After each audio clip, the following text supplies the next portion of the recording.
I 33.000 queixes en un any. No està mal, jo crec que bé, jo probablement això, el problema és quan l'experiència personal acaba afectant un posicionament, no? Jo n'he tingut diverses persones en el meu entorn que han estat, no dic hospitalitzades, però sí que han hagut d'anar a urgències per causa d'un abordatge d'una bicicleta, no?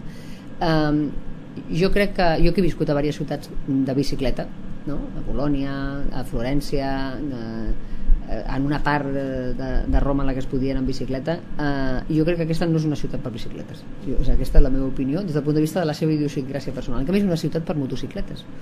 De fet, el parc de motocicletes és el més important d'Espanya i un dels més importants d'Europa, no? Però falta cultura de bicicletes o falta infraestructures per les bicicletes? No, jo crec que s'obren muntanyes per les bicicletes, és el que vull dir. És a dir, l'orografia de la ciutat de Barcelona, i segurament moltes altres ciutats en l'entorn metropolità, que s'ho podien permetre i que seria molt més eficient, i on s'hauria de parlar de les infraestructures.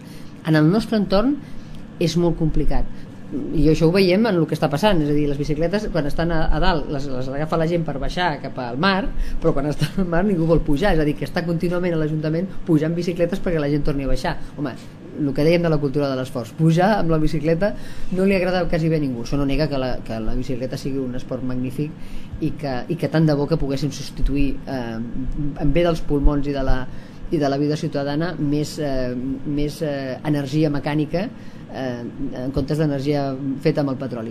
Però no ens hem d'enganyar, o sigui, la circumstància d'aquesta ciutat és la que és. La gent fa el que fa amb les bicicletes i hi ha una determinada manca de cultura, no solament en el bicicleta, amb el biciclista respecte al que fa, en general a tota la gent respecte dels espais que pot cobrir, no? Per això deia tan important lo de la cultura de l'espai, de l'ús de l'espai públic.